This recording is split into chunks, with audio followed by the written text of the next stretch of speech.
Subscribe now and press the bell icon. Don't miss an update. पुण्यात्माओं, इस दास के ऊपर परमात्मा की कृपा बहुत घनी होगी और वो होगी आप जी के लिए, क्योंकि पहले तो दास के उपदेश लिया, अपनी भक्ति करता था। सन 1988 में उपदेश प्राप्त हुआ था मुझदास को। 1994 तक 6-7 वर्ष ये दास अपनी भक्ति भी करता था, अपनी रोजी रोटी का धंधा भी करता था। कोई ये स्वप्न में भी नहीं था कि इतने निर्मल भगवान की और ऐसे उत्तम ज्ञान की चर्चा इस दास ने करनी पड़ेगी। करने का आदेश हो गया, तो यदि ये आदेश ना होता तो आप ये दास अपनी भक्ति करता रहता, कभी स्वप्न में भी नाम नहीं, गुरु नहीं बनता। क्योंकि गुरु बनना तो अपना नाश कराना है, सारे सब का भार अपने सिर पे रखना होता है।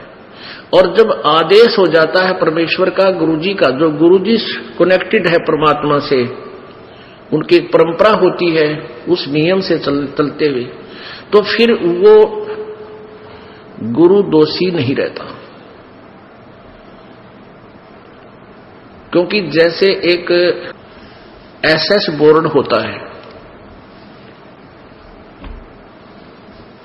एसएस बोर्ड का एक चेयरमैन होता है, वो गवर्नमेंट के द्वारा नियुक्त किया जाता है, अपॉइंट किया जाता है, उसको अधिकार दिया जाता है, आप ऐसी जो टर्म एंड कंडीशन पूरी करते हैं जो कैंडिडेट, उनको इस पोस्ट के लिए आप उनकी अपॉइंटमेंट कर सकते हैं। तो वो 4 लाइन लिख देता है, You are hereby appointed for the post of such and such. Your pay and salary will be such and such. और नीचे अपने साइन कर देता है। पेन भी सरकार का, इंक भी सरकार की, टेबल मेज कागज भी सरकार का, और साइन वो करता है। तो उसके द्वारा किए गए साइन से उस बच्चे को नौकरी मिल जाती है, कैंडिडेट को, और सरकार उसको तनख्वाह भी देती है, सारा भत्ता भी देती है, और उसको पेंशन भी देती है। उस चेयरमैन ने अपनी जेब से 54 भी नहीं देनी पड़ती उस कैंडिडेट को। तो ऐसे सारा भार उस सरकार ने उठा लिया, केवल उसके साइन होते हैं। ऐसे ही ये दास को, इस दास को जब अपॉइंट कर दिया गया, नॉमिनेट कर दिया गया उपदेश देने के लिए पूज्य गुरुदेव जी द्वारा, तो वो सच्ची सरकार, वो परम अक्षर ब्रह्म कबीर देव जी, उन सभी आत्माओं को जिसको ये दास उपदेश दे देता है, जिसकी अपॉइंटमेंट कर देता है, उसको सारा सुख वो परमेश्वर कबीर जी, वो सच्ची सरकार देती है। दास की तरफ से कुछ नहीं जाता। और यदि मुझे ये आदेश ना होता और मैं फिर गुरु चेले बनाता, ठीक है, अपनी कमाई से 100, 200, 1000, 2000 को थोड़ा बहुत लाभ दे सकता था, लेकिन वो चेले भी नरक में और मैं भी नरक में जाता।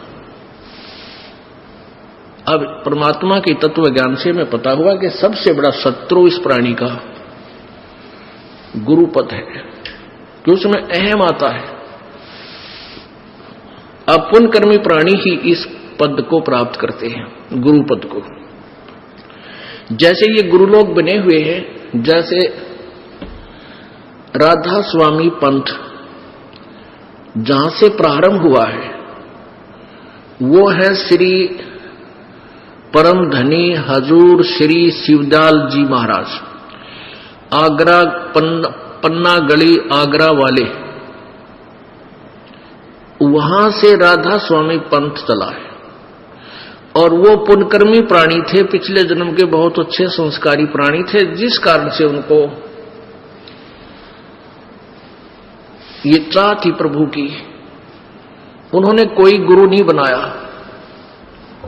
शिवदयाल जी महाराज ने कोई गुरु नहीं बनाया, निगुरे थे। फिर उन्होंने ऐसे ही ग्रंथों को पढ़ा, किसी संत का अनुभव पढ़ा, कहीं सी ईंट कहीं का रोड़ा, कबीर जी का एक शब्द उन्होंने पढ़ा, करने नो दीदार महल में प्यारा है, हल्दी की गांठ लेकर पंसारी बन गए। एक करने नो दीदार महल में प्यारा है, इस इस शब्द को लेकर के उन्होंने सतलोक ले जाने का ठेका ले लिया और उन्होंने उनको सतलोक के बारे में कै का भी पता नहीं था। श्री शिवदयाल जी महाराज जो इस राधा स्वामी पंथ के प्रवर्तक है।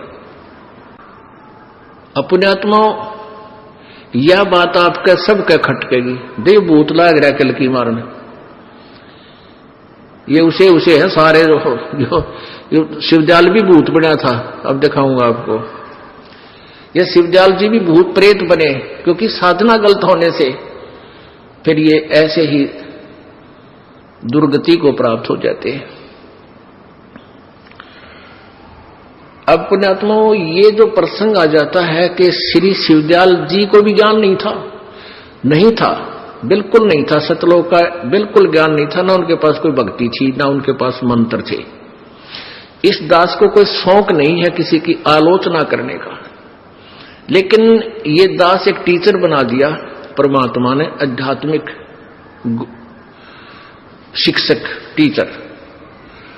और एक टीचर का कर्तव्य बनता है, यदि बच्चे गलत ज्ञान ग्रहण कर रखे हैं, उन्होंने सवाल गलत निकाल रखे हैं, उसको ठीक करावे। पहले के किसी अध्यापक ने कोई प्रश्न गलत हल कर रखा है और सभी बच्चों ने वो नोट कर रखा है और उसी का रट्टा लगा रहे हैं, और दूसरा अध्यापक आता है, उसकी नजर चढ़ जाता है कि ये बच्चे गलत जो है ना प्रश्न हल किए हुए हैं, तो उसको ठीक करा देता है। उसका प्रथम कर्तव्य बनता है।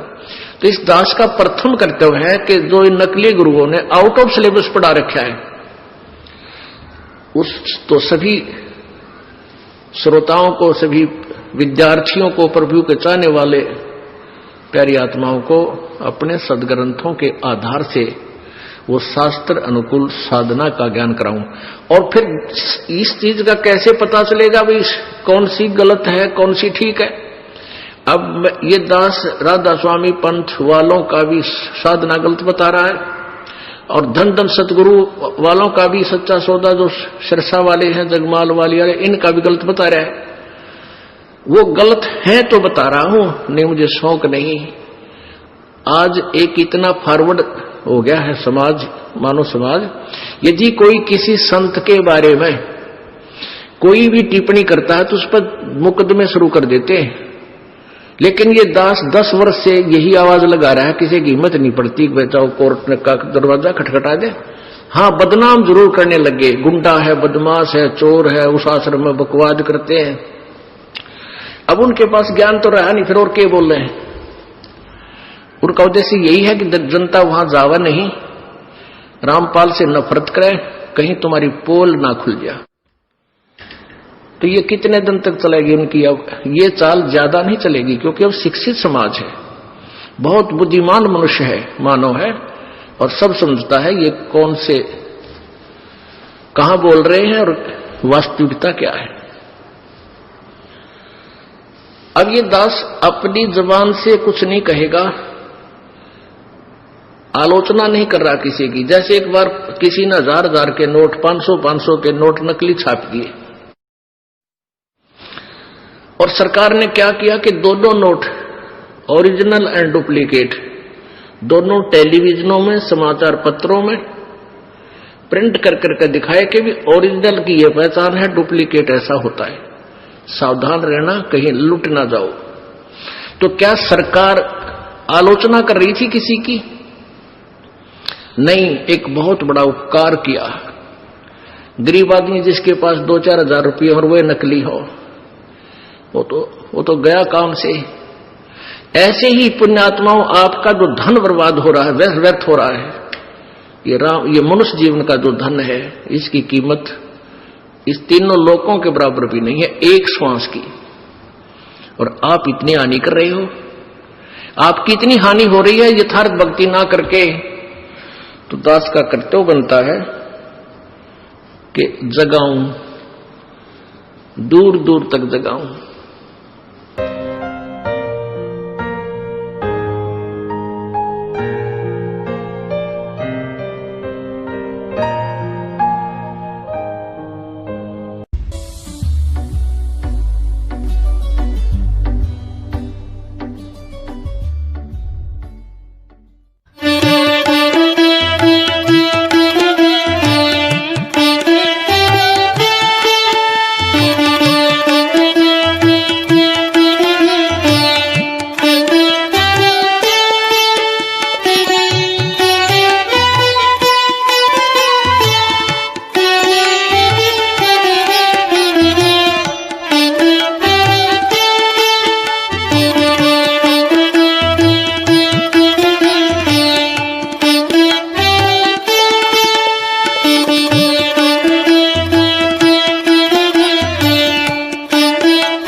Que onda su pecho arriba, las manos, caballo moreno, penetra tu barrio. Racing you rock, roll, cero rock.